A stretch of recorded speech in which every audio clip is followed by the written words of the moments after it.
Bagaimana jika terjadi kondisi ekonomi, misalnya suku bunga BI atau kondisi pasar mempengaruhi besarnya bagi hasil yang diberikan bank muamalat? Apa ya? Mana ya? Apa ya? Berapa teman-teman? Ini loh Pia. Oh itu, ini loh suku bunga dan bagi hasil tidak bersifat tidak stabil. Jika kondisi perbankan tidak stabil, penggerakan BI rate langsung mempengaruhi tingkat suku bunga. Namun bagi hasil pada bank syariah tidak mempengaruhi BI rate. Misalnya 50-50 antara bank dan nasabah.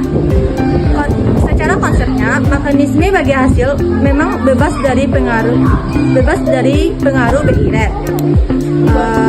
Pada praktiknya, perubahan BI rate tetap memberikan pendampak secara tidak langsung maupun tidak mau. Bank syariah harus menyesuaikan diri agar tidak tertinggalnya dari bank-bank lainnya dan tetap kompetitif dalam industri lembaga keuangan. Bagaimana bank muamalat meningkatkan pengalaman nasabah dalam bertransaksi secara tunai dan digital?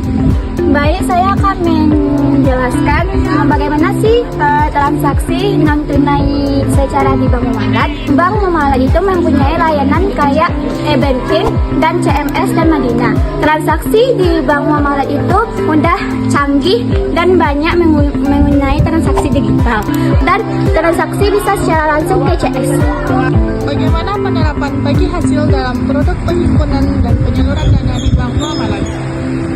Sistem bagi hasil pada produk-produk penghimpunan dana terkait likuiditas dapat digambarkan melalui contoh sebagai berikut. Misalnya saya memiliki dana sebesar 5 miliar rupiah dan saya ingin menarik dana tersebut secara fisik. Jumlah uang yang tersedia di bank akan berkurang. Penarikan ini mengurangi likuiditas bank, terutama pada produk tabungan, deposito, dan giro yang merupakan instrumen utama penghimpunan dana. Dalam penghimpunan dana ini memiliki dua jenis akad. Yang pertama akad wadiah, yaitu akad titipan yang tidak dapat memperoleh bagi hasil, tetapi bank dapat memberikan bonus secara sukarela. Yang kedua akad mudharabah, yaitu akad kerjasama bagi hasil, di mana nasabah pemilik modal yaitu sahibul mal dan nasabah dan bank sebagai mudarib. Langkah apa yang biasanya dilakukan bank muamalat ketika menghadapi potensi kekurangan likuiditas dan bagaimana bank memastikan pelayanan kepada nasabah tetap berjalan stabil? Bank akan memberikan edukasi kepada nasabah apabila nasabah ingin menarik uang dalam jumlah besar. Bank juga menjelaskan kepada nasabah terkait uang kertal fisik serta uang giro saldo. Jika nasabah membutuhkan uang fisik dalam jumlah besar, maka bank akan mengkonfirmasi kepada kantor pusat, cabang, atau lainnya yang memiliki ketersediaan kas yang berlebih. Bank juga melakukan penyesuaian kas melalui pusat kas wilayah serta menggunakan layanan seperti pick up service dan kas manajemen untuk menjaga ketersediaan uang. Dengan prosedur ini, likuiditas suatu bank akan terjaga dan stabil, dan pelayanan kepada nasabah dapat berjalan dengan lancar.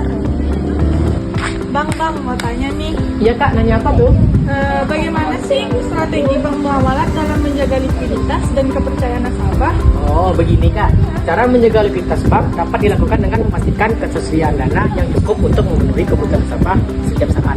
Dalam praktiknya, pengelolaan likuiditas tidak terlepas dari peran lembaga pelindung seperti perusahaan asuransi atau lembaga pinjaman, terutama terkait perlindungan atas aset dan uang fisik yang dimiliki bank.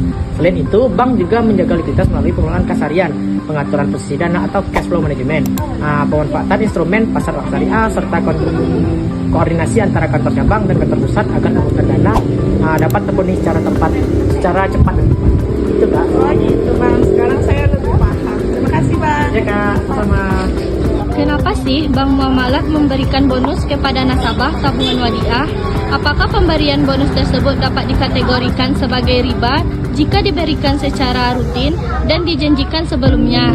Baiklah, saya di sini akan menjawab pertanyaan dari kameramen. Bank Muamalat boleh-boleh saja memberikan bonus, sukarela, atau loyalitas kepada nasabah. Tetapi jika dijanjikan atau diisyaratkan, bisa membuat bonus itu menjadi riba atau haram hukumnya. Bagaimana Bank Muamalat memastikan ketersediaan dana yang cukup bagi kebutuhan penarikan atau kebutuhan nasabah? Dalam menjaga likuiditas, bank harus memastikan bahwa ketersediaan dana fisik selalu mencukupi. Misalnya, jika rata-rata kebutuhan uang fisik harian adalah 1 miliar rupiah, maka bank harus menyediakan minimal jumlah tersebut agar operasional tetap lancar. Pelaporan likuiditas harian juga harus memperhatikan rata-rata kebutuhan uang fisik tersebut. Apabila suatu ketika nasabah membutuhkan uang fisik dalam jumlah besar yang melebihi kas, maka diperlukan edukasi kepada nasabah bahwa penarikan seperti itu membutuhkan proses persiapan. Bank juga perlu memaaf apabila terdapat keterlambatan karena dana fisik didatangkan dari pusat kas atau kantor wilayah. Edukasi yang penting agar nasabah memahami bahwa pengelolaan uang fisik memiliki prosedur dan batasan tertentu. Berbeda dengan saldo digital yang dapat berpindah secara instan.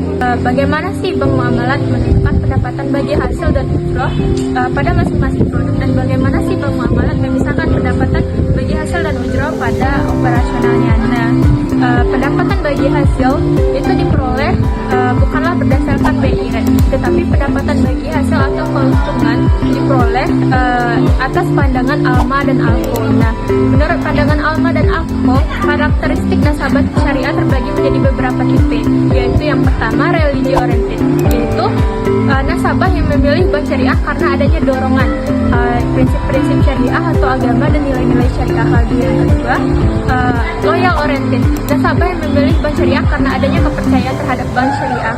Lalu yang ketiga, profit oriented, yaitu nasabah yang memilih bank syariah karena hanya untuk keuntungan semata. Lalu yang terakhir, oriented, nasabah yang memilih bank syariah hanya karena ikut-ikutan atau mengikuti perkembangan tren.